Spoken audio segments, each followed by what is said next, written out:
All right. Hey, everybody, and thank you so much for joining us for this week's Wild Chat about saving the Elliott State Forest. My name is Dylan. I use he, him pronouns. I am the new grassroots organizer with Cascadia Wildlands, joining you all from my bedroom.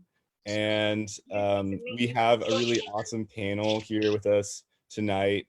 And if I could ask everyone to take a minute to mute themselves, I'll try to mute you all as we go, but definitely help if everyone can just take a minute to mute themselves, and feel free to drop any questions you might have for our presenters into the chat, and we'll have a question and answer session after they're done presenting. So this is going to be more of a formal presentation format than we normally do, where we're kind of actually recreating a PILC panel that was sadly not destined to happen this spring, just to discuss the long and winding campaign that actually was one of the first things that got me really engaged with forest defense work when I was in college, of saving the Elliott. And while a lot of people, kind of thought we won and we did it and everything in 2017, this has been an ongoing fight to make sure that the Elliott is preserved, for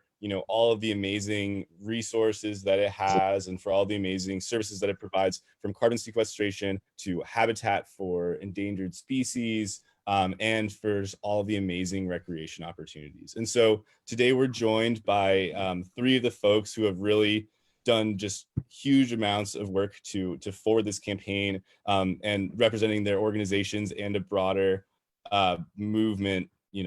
And I also want to acknowledge too, because we're in such a unique and interesting time, not only with COVID, but also with the Black Lives Matter protests, and the police murder of George Floyd. Just wanting to recognize that is happening as well, and that Cascadia Wildlands stands in solidarity with that movement against police brutality and violence, and stands with our BIPOC comrades in Oregon and around the country and around the world. So just wanted to say all that really quickly. I, again, really appreciate you being here. We have three amazing panelists, including Francis Eatherington, a former Cascadia Wildlands staff member and lone wolf forest defender, and pipeline fighter, among other things. Maria Farinacci, who's the volunteer co-director of the Coast Range Forest Watch, and Josh Laughlin, the current executive director of Cascadia Wildlands. And so with that, I'm going to pass it off to Francis, who's hopefully going to share her screen with no issues. And she can tell y'all a little bit about herself, and then jump into and her history with the Elliott, and then jump into her presentation about where we are with the Elliott right now. Great.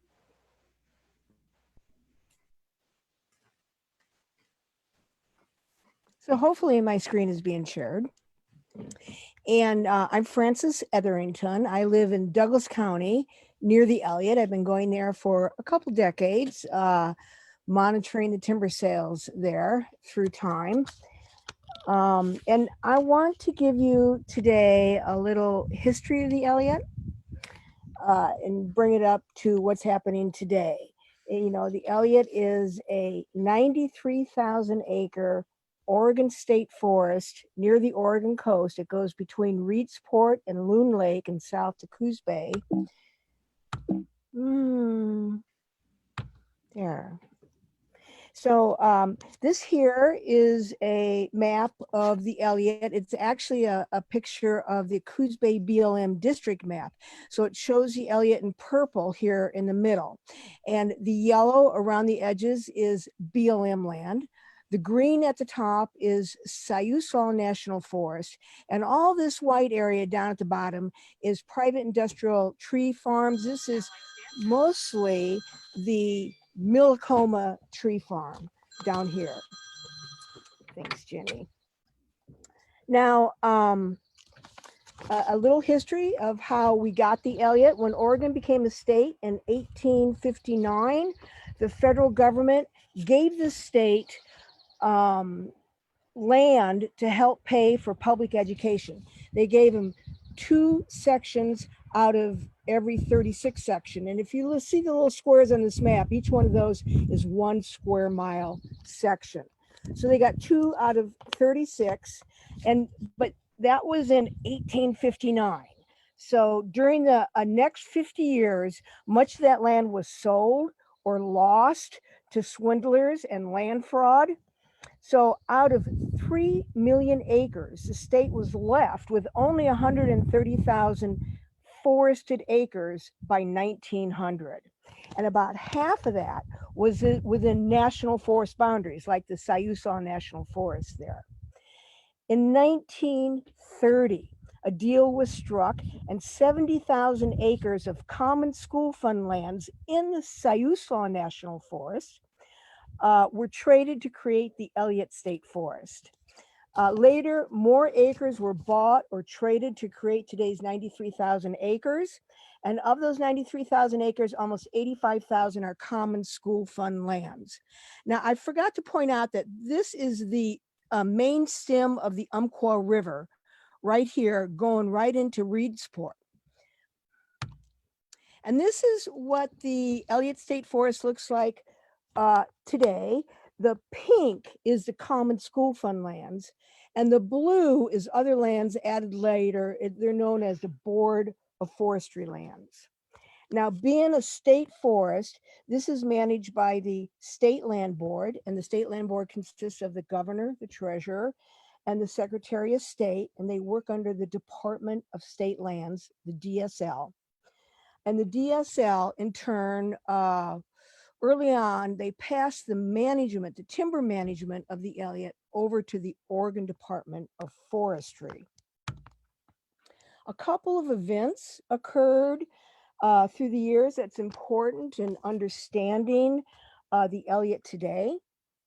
In 1868, a settlers clearing fire burned about 90% of what is now the Elliott State Forest.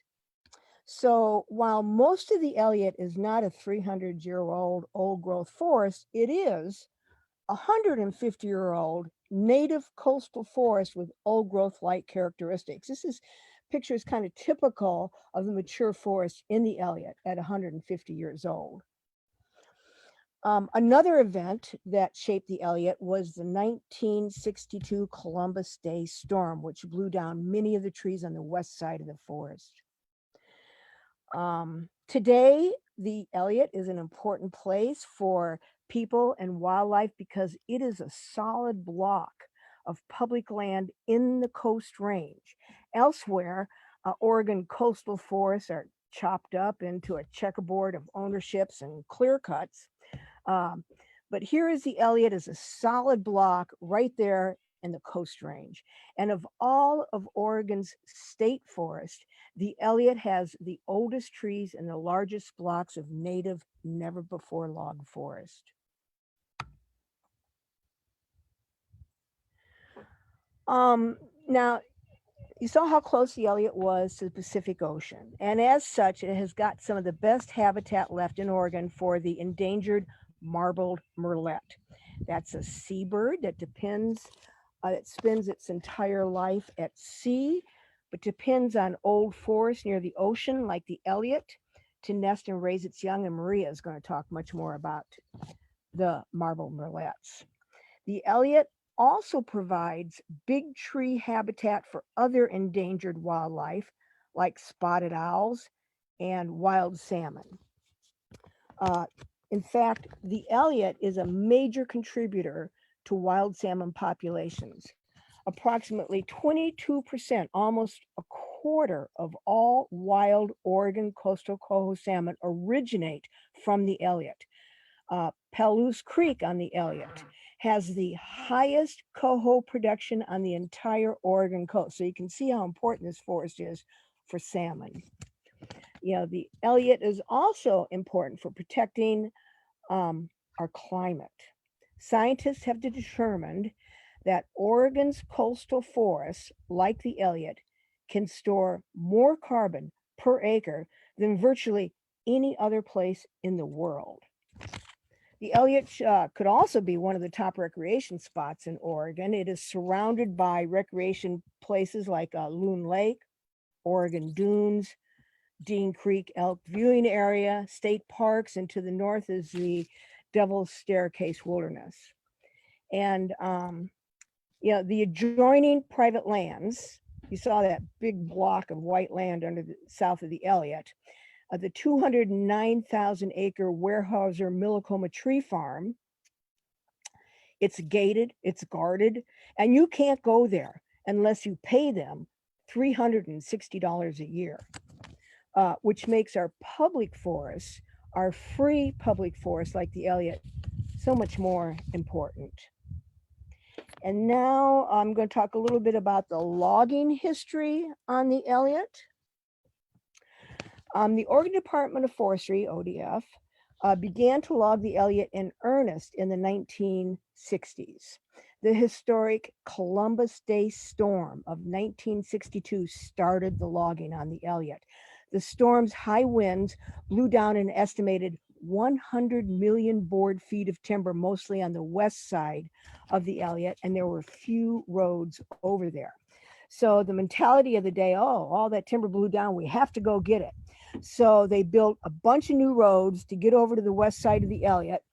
Today, the Elliott has about 550 miles of roads, and about 1/3 of those were built to salvage log from that Columbus Day storm. And so they actually had to log 200 million board feet to get to the 100 million board feet of blowdown. So in the early 60s, they logged 300 million board feet on the Elliott from that Columbus Day storm in a very short time in the early 1960s. Now, after that initial flush of logging on the west side of the Elliott, between 1960 and 1990, the Oregon Department of Forestry averaged about 50 million board feet. Now, a million board feet is about 50 log truck loads. So 50 million board feet is, do the math, Now, in the early 90s, protections kicked in for the spotted owl and the marble murrelet under the Federal Endangered Species Act. They were listed under the ESA. And so it became illegal to harm an endangered species. And so the Elliott's harvest fell from 50 down to 18 million board feet a year using what they call a no-take protocol, where they survey first, and then if they find a bird, they don't log there. Now, in 1995, the Oregon Department of Forestry adopted a Habitat Conservation Plan, an HCP. An HCP is a loophole in the Endangered Species Act to allow taking of some endangered species. So logging levels on the Elliott went back up to 28 million board feet. It didn't go back up to the 50, but it went up to 28 million board feet a year. And this was a 60-year plan to protect endangered species on the Elliott, allowing them to log this amount. But only a few years in 2011, the Oregon State Land Board decided that 17 years out of a 60-year habitat conservation plan was about all they could stand. Surely they could log more than 28 million board feet a year, right? So so they shed the 1995 habitat conservation plan, and in 2011 started to almost double their logging back up to 40 million board feet a year, claiming they could just avoid harming endangered species by surveying first before they logged, again using that no-take protocol. But they didn't do very well. Maria's going to talk more about those murrelet surveys. They clearly were logging too much and illegally harming endangered species. So we sued them under the Endangered Species Act in 2012. It was clear the state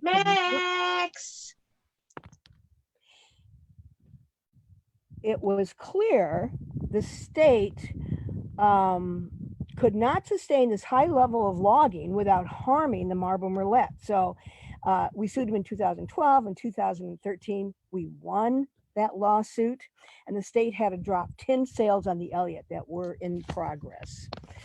We're really happy about that.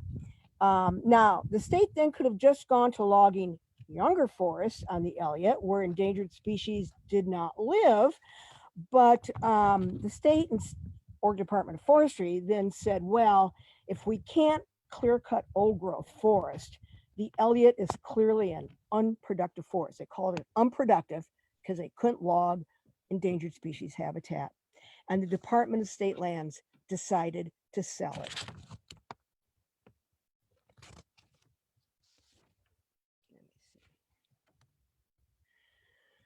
So they started out doing an experiment sale where they sold 3 parcels in 2014 on the west side of the Elliott.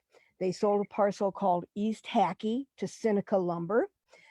They sold parcels called Benson Ridge and Adams Ridge to Scott Timber. Scott Timber is also known as Roseburg Forest Products. The state found that the timber on the 3 parcels was worth about $12 million, but they reduced the price because of the presence of marble murrelets. They couldn't log it all, so they reduced the price, and the parcel sold for $4 million. That's a full $8 million under what just the timber was appraised at. In spite of that, in spite of getting this deal because of marble murrelets that couldn't be logged, in spite of that, Scott Timber immediately tried to clear cut Benson Ridge, their parcel, that there were marble murrelets there and they weren't allowed to harm endangered species. So we sued them under the Endangered Species Act. Now that lawsuit has been going on a while. We are awaiting the judge's final decision, but it's looking good. We're obviously going to win this case. Now, East Hackey also had its legal problems. East Hackey, that was sold to Seneca, was one of the original Siuslaw National Forest parcels that made up the Elliott. And that trade required the state, it was an Oregon law, that nothing from that trade could ever be resold again. So we sued there and won also. And they said, you could have sold East Hackey. The law says you can't resell the Siuslaw National Forest parcel. So we won. Last year, November of 2019, the Oregon Supreme Court ruled that the sale, it's almost 800 acres of the East Hackey parcel, was illegal. And now, again, it has been returned ownership to the Elliott State Forest. Now, meanwhile, back right after they stole these 3 parcels, the state land board said, we want to sell the entire Elliott State Forest. And in February of 2017, 2 of the 3 members of Oregon State Land Board voted to sell the Elliott State Forest to a private timber company. And then you, Dylan, me, Maria, everybody went to tons of meetings. We objected. They received thousands of emails, calls, postcards. And so on May 9th of 2017, the Department of State Lands all voted unanimously to halt the sale and keep the Elliott public. Now, later in 2017, the State Land Board allocated $100 million to buy out some of the Common School Fund land obligations. And they started to explore ways to keep it public. The current proposal now is to give it to the Oregon State University as a research forest. Now, this has its ups and downs. It's a proposal still in progress. And Josh is going to go more into that proposal on the Oregon State University Research Forest. And that's what I have. Awesome. Thank you, Francis. So now is a great overview of the history of the state forest and kind of our campaign to save it. And now Maria is going to give us a little bit more information about the marbled murrelet and the work that the Coast Range Forest Watch has been doing as one of the groups really working on the ground, doing field checking and so much advocacy. That's been amazing. So Maria, do you want to tell everyone a little bit about yourself, Coast Range Forest Watch, and kind of your background with the Elliott, and then jump into your presentation?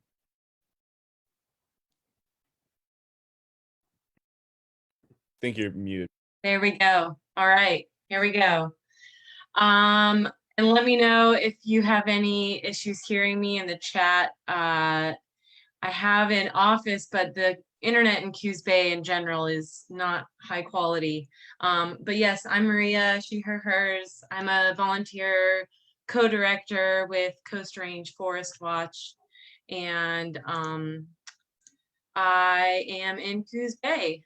I have been a volunteer with Coast Range Forest Watch for a number of years, but they started before my time around 2013 in response to what Francis was mentioning of a ramping up of logging of endangered species habitat in the Elliott. And I'll kind of get into our history a little bit as Coast Range Forest Watch. But my start was as a forest defender in Eugene, and then I fell in love with the Elliott, and I moved here and have been involved with the Elliott and No LNG and other projects in Coos Bay ever since.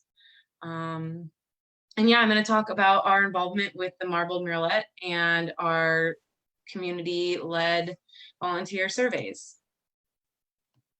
Okay, so land recognition. The Elliott State Forest is located on traditional homeland of the Hanas and Kalawatset and Yankala and Lower Umpqua homelands, ancestral homelands. And I just want to recognize their involvement in the land's history and current use of the space. There's definitely a lot of folks involved in the Confederated Lower Umpqua Sayusla tribe who still use this land as sacred space.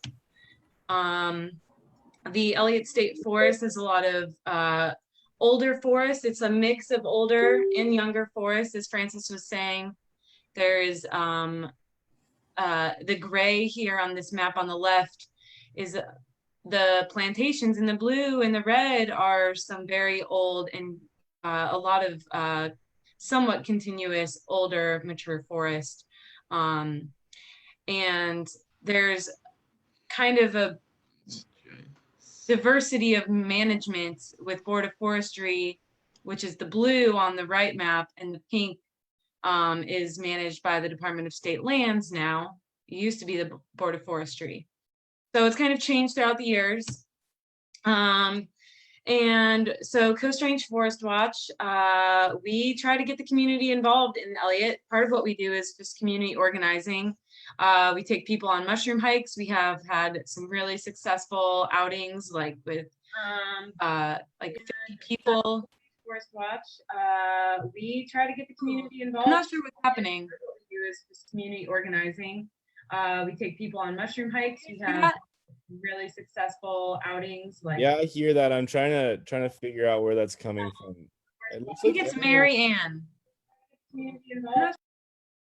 Yeah, there you go. Oh. Make sure you mute Mary Ann. Got it.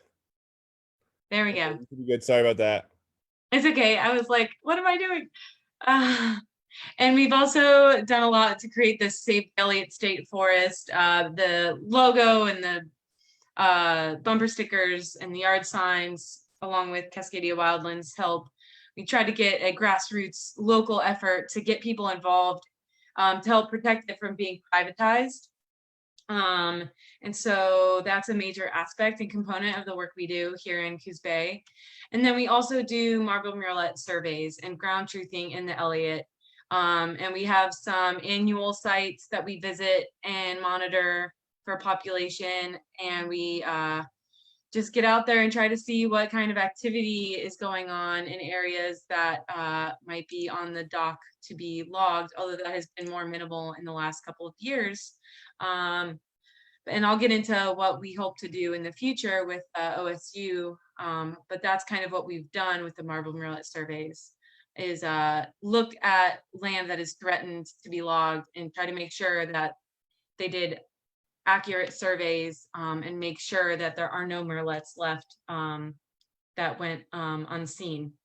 And I'll go over why you might not see one. So a little bit more about why we got started. Around 2009, starting in 2009 to 2011, there was some direct action in the Elliott to stop logging of native forests being old growth or unlogged forests in the Elliott, because the old growth in the Elliott is not necessarily considered old growth because it might only be 80 years old. So we call it native forests. And while there was a lot of community attention and some success, a lot of logging continued and a lot of old growth was clear cut around that time. And so folks decided to focus forest defense efforts on volunteer marble murrelet surveys using endangered species laws instead of only direct action. Coast Range Forest Watch decided to get professionally certified, just as one would get hired to do these surveys to be hopefully recognized by the land managers. Okay, so a little bit about marbled murrelets. We have a bird that's about the size of a robin, and it spends much of its life at sea, but it nests in old growth forests. The platforms are relatively flat surface. They have to be at least 4 inches in diameter and at least 30 feet high, usually in Douglas fir. They were not formally documented until, or a nest site was not formally documented until it was 1974. Murrelets fly at very, very high speeds. They're kind of a fat little penguin-y shaped robin-sized bird, and they have to fly very fast to stay in the air, and they fly during periods of low light, and they nest solitarily. These behaviors combined make it challenging to study these species. They fly in during crepuscular hours, and it's often foggy, and it's in the spring and summer when it's often rainy, and so it's just difficult to find these birds. In the winter, they have darker plumage to help them blend in to the forest habitat because they nest in the forest, and then when they're at sea, they have a different plumage I'll get into. So here we go. Yeah, the breeding plumage is dark above and heavily mottled below, and in the winter, it's dark gray above and white below. And they actually live kind of a long time. A little bit of life history about them. They are they can be as old as 10 years old, and they eat forage fish, and they also have high nest site fidelity, meaning they return to the same nesting site repeatedly and or rotate between a few. And these birds are facing very serious environmental challenges. At sea, their chief food source, which is herring and other forage fish, are in serious decline. And murrelet hatchlings have increasingly been identified as die-offs doing starving to death because they rely on their parents bringing fish from the ocean every day, up to multiple times a day, to them in the woods. And so their range, typically they are about a mile or 2 kilometers offshore. And in Oregon, they average around 22 miles inland, although they have been found up to 50 miles offshore. And like I said, they go in and out from the ocean to the forest. It can be multiple times a day, bringing large forage fish to their babies. And so that is quite a haul. And they are, their range is up to Alaska down to central California. Their habitat, I'll go into a little bit more. They don't build a nest. They rely on duff being stable enough to make a depression.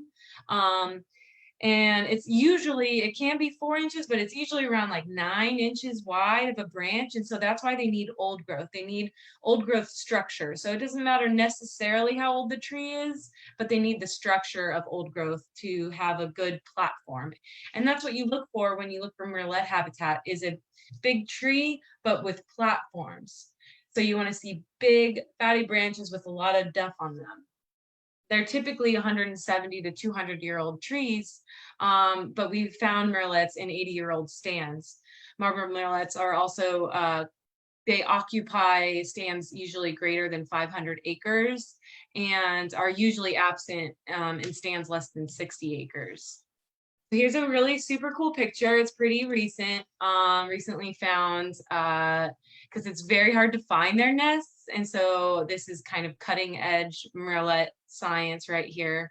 And this is a juvenile. It still has its plumage because it eats its plumage, or it like scuffs it off, and it can't really get around its neck. So it has this cute lion's mane look to it.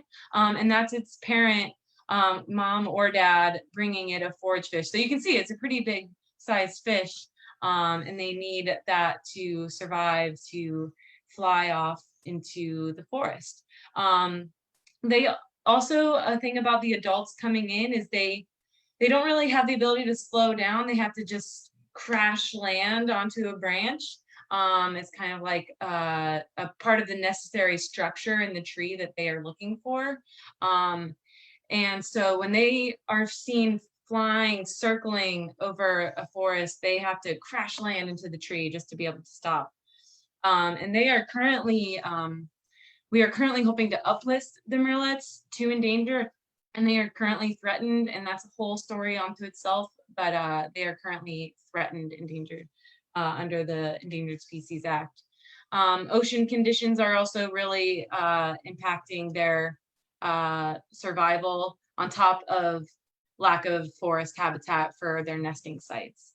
And we also can monitor for them at sea, but they're a really good indicator for both the ocean and the forest, kind of like the salmon are in our Northwest ecosystems. So our pre-dawn surveys, we're looking for a flying potato, and we're listening for a seabird-like sound, or a keer. And this is what we are out there looking for as volunteers, to try to make sure, just like Watchdog, that there aren't any murrelets in areas that are threatened. If we have a detection, it's either occupied or presence. So an occupied detection means the bird is using it, and a presence detection is just that they are in the general area, but not necessarily in that stand. And the size of the stand also has implications. And then there's absence, and that's what land managers try to prove through the protocol that is created and recognized by Fish and Wildlife, and is what is legally binding.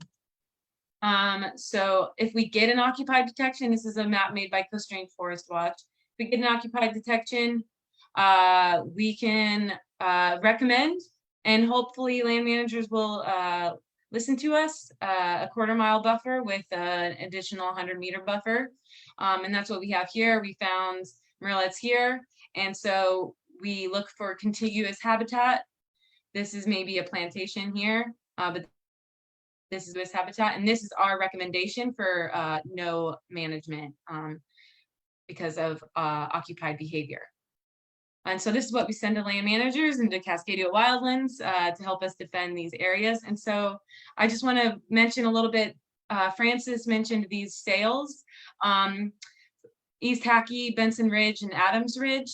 And in 2014, Coast Range Forest Watch was slightly ahead of the curve on the sale of these forests. And so while they were still public land, we were able to get into all 3 of these areas. Adams Ridge 1 was the only one that sold.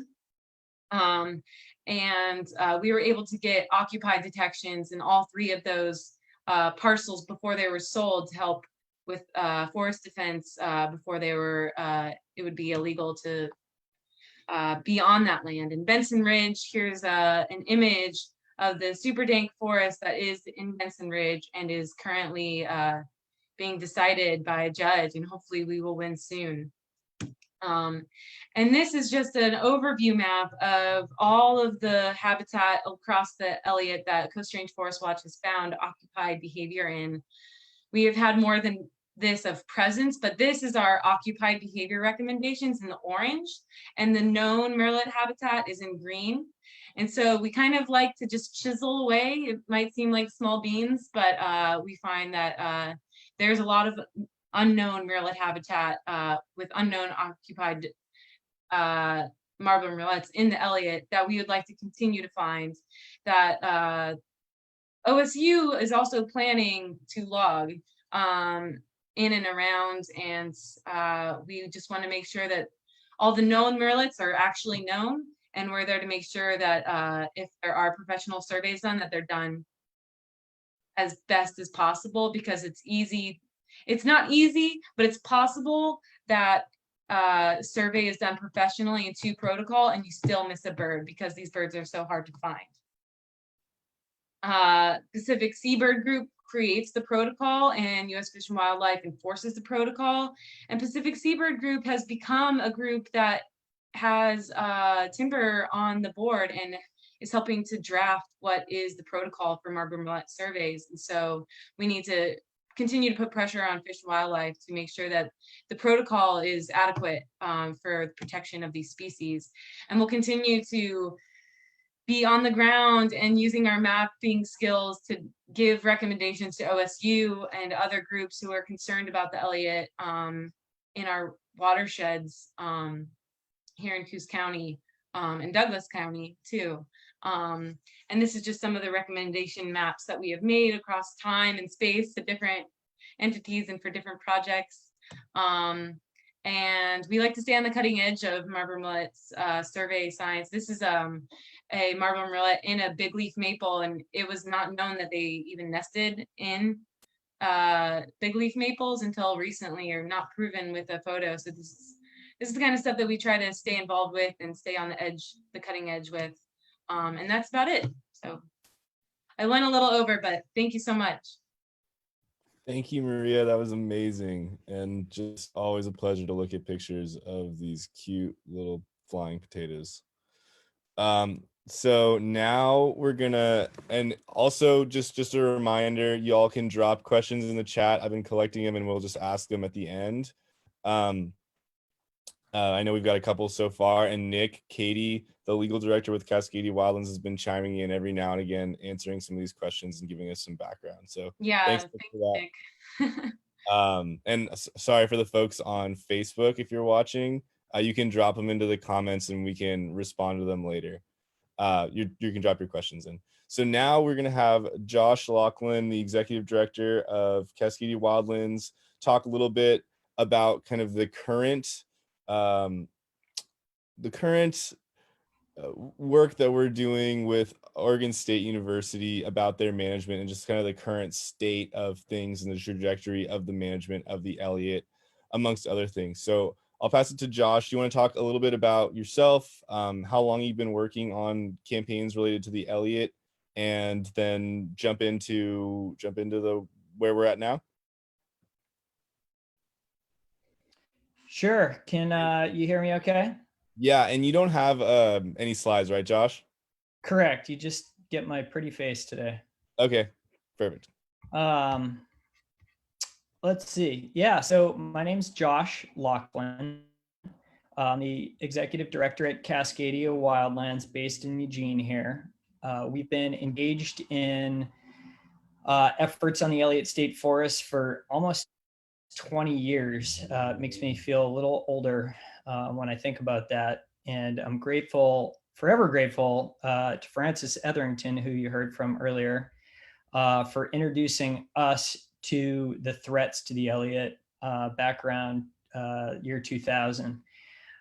She helped put this place on the map for all of us to begin to learn about, see firsthand, and begin to love. And without that, this place would have fallen to the saw at this point. So thanks, Francis, for your tireless efforts, and thanks, Maria, for your and Coast Range Forest Watch, your efforts on the Elliott with surveying. It's and of course the public who's been actively engaged in helping shape policy. It's been a long road to get where we are right now, and we still we aren't done. We still have some unfinished business, but there's potentially some light at the end of the tunnel here. Yeah, you heard Francis talk a little bit about the disposals of the Elliott State Forest under the then Kitzhaber-led state land board when all those parcels were sold off to the highest bidder. And of course, the lawsuits that ensued that you heard a little bit about. Just wanted to give a quick shout out to the attorneys that have been involved in this for almost 2 decades as well. In particular, Dan Cruz and Nick Cady. Nick is currently our legal director, and Dan Cruz is our board president. They've been bird dogging the legal aspect of the Elliott campaign for years and years and years, and have helped us with that strategy toward reaching our goal of protecting the Elliott State Forest. And I don't want to understate the impact that the public, you all, and listeners and viewers on Facebook Live right now and others have had in shaping policy.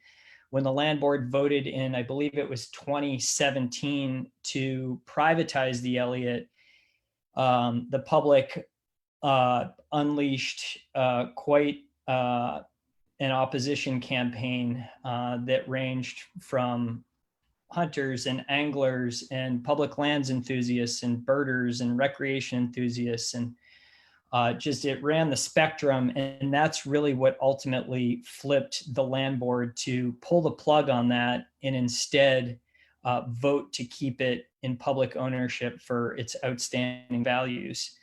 And there was so much public support for it, and the desire to decouple the Elliott from the school fund, again, so we no longer had to pit school children versus the environment, that the legislature in Oregon, on behalf of taxpayers, legislated $100 million of public money to begin to decouple the Elliott from the school fund. So the school kids can have that revenue and be invested in the school fund without compromising the environment. So again, we're working toward a full decoupling now. One other thing I wanted to jump into before we get into the current Oregon State University College of Forestry proposal is, and Francis touched on it, I think Maria did as well, is the recent Oregon Supreme Court ruling in the case that Cascadia Wildlands, Portland Audubon, and Center for Biological Diversity brought, challenging the 788-acre disposal of the East Hockey Ridge parcel in the northwest end of the Elliott State Forest. Oregon's highest court just ruled that that sale was illegal, and it must be reverted, and we're in the process as we speak of that being reverted. Actually, I think I got a memo from the attorneys last week. It just got reverted back into public ownership. It's my hope we'll see those gates ripped out and that area reaccessible by the public soon. The other thing that the court said that's even more important than they can't sell it, or as important, is that the state is not required to maximize revenue on the Elliott State Forest. No longer do they have to, squeeze the Elliott for all it's worth to satisfy the school fund. Rather, the Elliott should be managed both for the school fund and the benefit that are Oregonians, like clean water, like recreation, like carbon storage for a livable climate, habitat for the imperiled species that you heard Maria and Francis talk about. So very important, and that also kind of has a bearing on the ongoing conversation around Oregon State University's potential ownership of the Elliott now. So OSU College of Forestry, let it be known early on in 2018, was interested in becoming the future owner of the Elliott, and that it would become the Elliott State Research Forest. As you could probably imagine, an organization went up real quick. College of Forestry has passed. You possibly read or heard about an incident that happened up on their own experimental forest, the McDonald Dunn, earlier this year, where they were caught logging 400 plus year old trees on the experimental research forest up there. Back 15 or 20 years ago, around the time of the Biscuit Fire down in Southwest Oregon, Oregon State University's then College of Forestry dean was caught up in an academic freedom scandal where he was basically caught communicating with the timber industry about how to suppress his own students' research findings about the Biscuit Fire. And the findings were counter to the timber industry's interests, which basically said the research paper concluded, that was peer-reviewed, concluded that post-fire clear cutting inhibits forest recovery. And of course, that didn't work for the timber industry's agenda, nor the College of Forestry's agenda. So I think it's just important to set the stage about trust. And trust hasn't always been there. And there's a lot of trust that still needs to be made up for the public to really begin to get behind any kind of potential Oregon State University College of Forestry ownership and management of this outstanding asset. So conversations for the past year have been ongoing on how the forest would be managed under an OSU College of Forestry regime. As of now, and I should preface and also say there's an advisory committee that's made up of conservation interests, which Cascadia Wildlands is not part of, but we have conservation colleagues that are on that advisory committee, Western Oregon tribes, county commissioners, the timber industry. There's a whole school boards association. There's a whole suite of disparate stakeholders that have been meeting for just over a year to try and forge a future vision forward. And what has been proposed is the Elliott State Research Forest, and a lot of conversation around what that means and what that looks like on the ground. The most recent iteration of their proposal has some things to like and some things to not like. And again, it gives us, opportunity to potentially see some light at the end of the tunnel here in terms of things that we like. There would be a 35,000 acre permanent reserve on the west side of the Elliott, which is the west side of the Elliott is, or all of the Elliott is critically important, but the west side is particularly critically important for imperiled coho salmon. And of course, there's also significant mature forest over there for marble murrelets, northern spotted owls, other imperiled terrestrial wildlife. And by way of context, in terms of size, 35,000 acres of a permanent reserve is not a small feat in the Oregon Coast Range. And that's contiguous 35,000 acres just north of the Elliott, north of the Lower Ottawa River. You have the about 30,000 acre recently designated Devil's Staircase Wilderness. And those are really the large blocks of contiguous permanently protected forests. I shouldn't say that this is permanently protected on the Elliott, but that's what the proposal would be. Well over half of the Elliott under OSU's current proposal would be a permanent reserve. So there's a lot of forest that's not in that contiguous block that would be permanently protected. And that's not part of that Western reserve would be designated into research management watersheds where various types of silvicultural activity essentially would be tested or used as a research platform to test innovative logging techniques. the question we continue to ask is, particularly since there's still a component of mature and old growth forests in this research logging base, is why do we need to include mature / old growth forests in research logging watersheds? What haven't we already learned over the last 100 years about what logging mature and old growth forests does to the Coast Range? We know exactly what it does. It degrades water quality. It exacerbates climate change. It reduces recreation opportunities. It invites aerial spraying of pesticides. We know the answers, and we don't believe the questions that they're asking really have relevance around mature forest logging. Not to say that there aren't innovative research questions that could be answered on the Elliott that require chainsaws. We're all for that, but why mature forest logging needs to be included in a research platform is beyond us. So as you can imagine, there's ongoing conversations about that right now, and for Cascadia Wildlands specifically, and likely for other conservation organizations, that's where a lot of the tension remains right now. There's going to be opportunity, presumably very soon, for the public to weigh in on this. And the public deserves to weigh in on this before any decisions are made.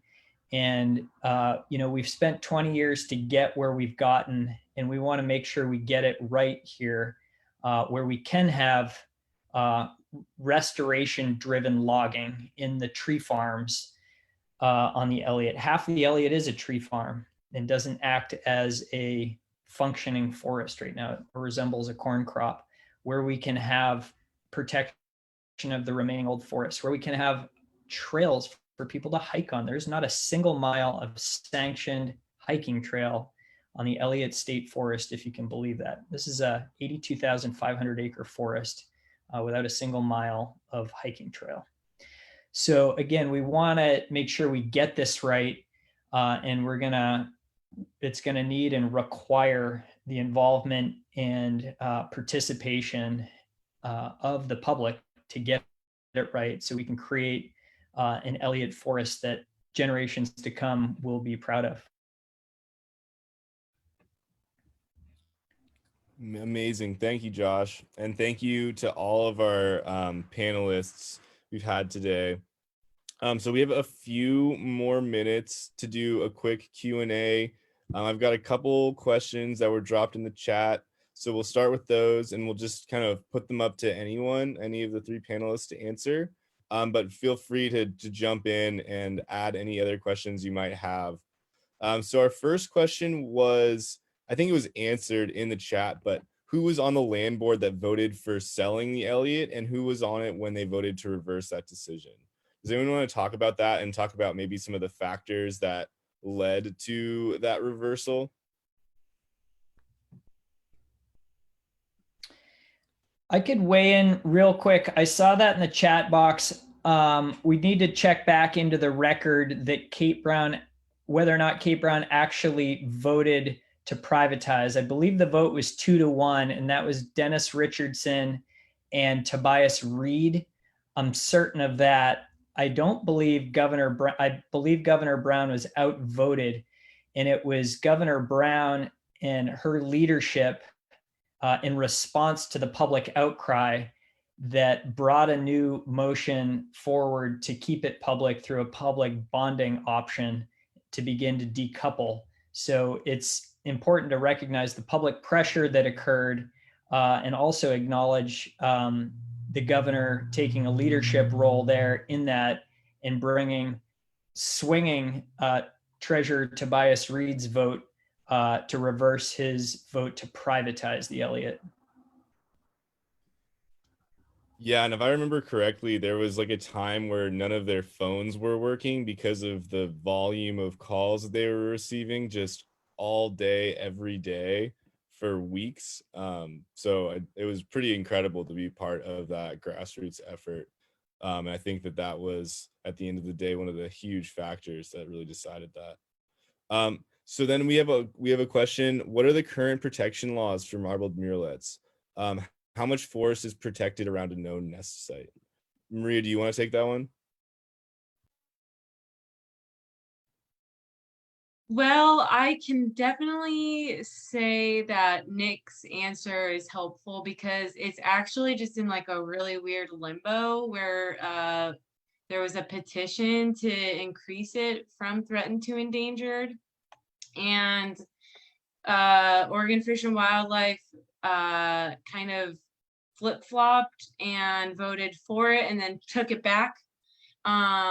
And it's pretty unclear to me, besides just what Nick said in the answer, that there's going to be an ODFW commission meeting in the winter to determine whether we should uplist it again, because there was some controversy over the flip-flopping of decision, as far as I understand it. And Nick, do you want to jump in here and weigh in a little bit about that? I know you've been kind of following that pretty closely. Yeah, Maria was right on. So what happened was a bunch of us organizations petitioned to have, so there's a federal Endangered Species Act and a state Endangered Species Act. Federally, the bird is listed as threatened, but Trump is proposing to remove kind of protections under the Endangered Species Act for threatened species, and that's kind of pending, and we're kind of waiting for that. If that happens, there'll be a large federal lawsuit trying to prevent that from happening. In the meantime, there's a state layer of protection as well under the State Endangered Species Act. And we petitioned years ago in 2016 to have the species listed from threatened to endangered. That decision, after a presentation by Oregon State University and the Oregon Department of Forestry, was initially approved.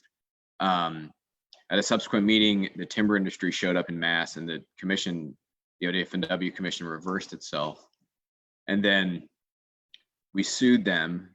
The court overturned that reversal, and now it's back before the ODF&W commission to make another decision, but all the board members are now new, and so they don't have any idea what's going on, except for Greg Woolley. And so that meeting and debacle will happen in this winter. So you guys should all stay tuned and jump in on that if you're interested. Great. And Marie, did you want to add anything? I saw you put your hand up briefly. Was that just an exasperation over all of the insane amount of meetings? Okay, cool. So what happens when a murrelet stand is identified is one of the questions we have in here. Well, I can speak to what I understand, and it kind of depends on the land manager. So if a murrelet stand is identified, from our perspective as Coast Range Forest Watch, as volunteers, we create these recommendation maps, and we send it to agencies, all agencies that might have anything to do with it. And we also send it to our lawyer buddies, which is Cascadia Wildlands and Portland Audubon. And we just make sure that everybody knows that we saw murrelets in this area. And then a lot of times in the past, some of the areas have just gone away, and some of the timber sales have just kind of gone away. And then sometimes, like with Benson Ridge, Scott Timber punched a hole in their road because their marbled murrelet surveyors didn't see murrelets, but we did. And so that is where the litigation kind of happened, is kind of our efforts pinned against another surveyor's efforts. But typically on state lands, if a marbled murrelet is found, it is and occupied, the buffer is a 1/4 mile and of contiguous habitat, and that's good for a certain number of years. Great. Cool. So we just got time for maybe 1 or 2 more questions. I have one. Are you aware of the new forestry dean at OSU, Tom DeLuca? And just a sub note that the question asker's correspondence with him has made the question asker cautiously hopeful. I imagine, Josh, you're probably the one to answer this, yeah? I'm happy to take a quick stab there. I have not met the new dean. His name is Tom DeLuca. He comes from Montana, and he has more of a science background, is my understanding, than a forestry background, which is a positive sign.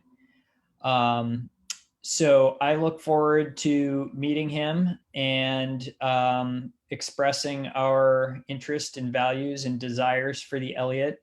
It's my understanding he's also in the past worked for the Wilderness Society.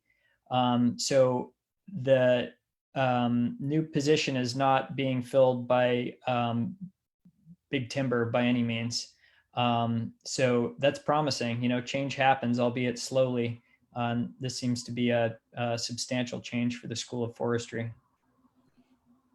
Great. And so the last question I have for all of you, and we can also include some of this information in our follow-up email after this webinar is over, but kind of what are some ways that people can get involved in advocating for the Elliott and for protecting the native forest there? And what are ways that people can support your work, whether it's Coast Range Forest Watch or just the independent work that you're doing, Francis, or Josh, the work that we're doing with Cascadia Wildlands?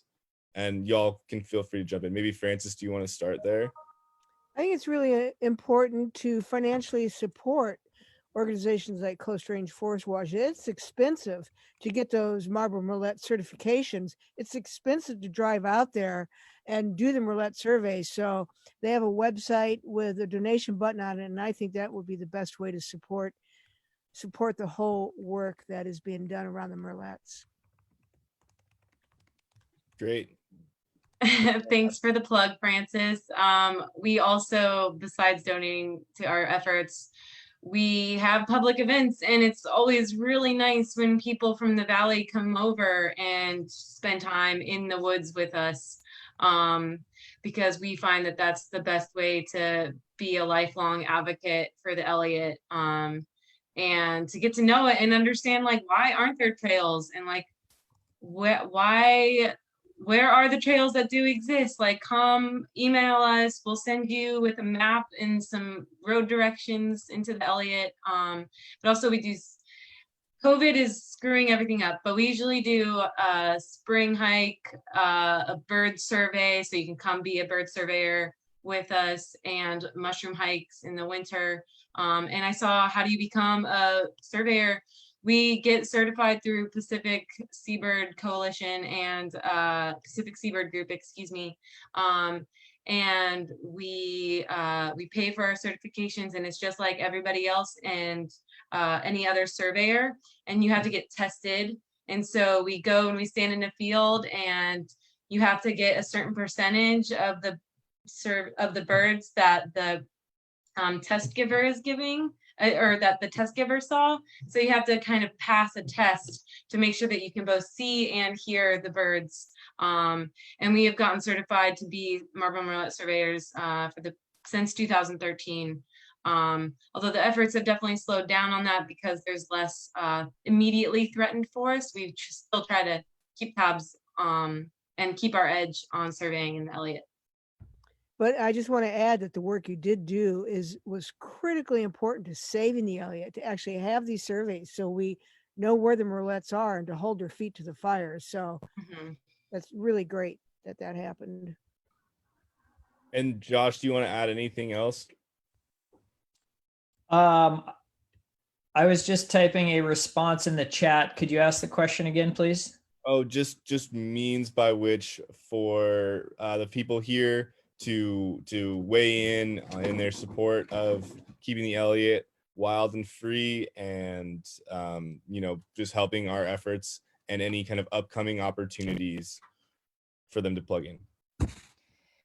Yeah, there's really going to be an opportunity to kind of weigh in here. I mean, my sense is the College of Forestry is going to need to present their concept sooner or later to the public, so the public can, respond and kind of let them know how they feel. So there's absolutely going to be an opportunity there to weigh in. and we'll be sure to let folks know who to reply to or who to weigh in with. Great.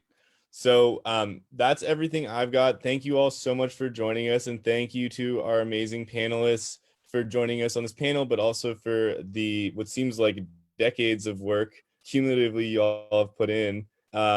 And I also want to just say that while the Wildcat crew, our volunteer team here in the Valley, isn't necessarily working on the Elliott specifically, we are working on a bunch of timber sales in the Coast Range around the Elliott area. So if you want to get involved with doing some field checking, you can always join our Wildcat team to get more involved in learning these skills. And we'll absolutely have an upcoming event out to the Elliott, because after looking at all those pictures of the murrelets, I just want to go out there and watch them. So definitely stay tuned. And we're also going to have a follow-up email with more information about Coast Range Forest Watch and how to get involved with them, and just more information and background about the Elliott and ways to get involved. So just stay tuned for that. And we'll be having our next Wild Chat in 2 weeks' time about beavers and climate change. So it'll be really interesting. And I really just want to say how much, again, I appreciate y'all taking time out of your days to come visit, hang out with us, learn about the work that we're doing, and fight for these forests. So thanks, everybody.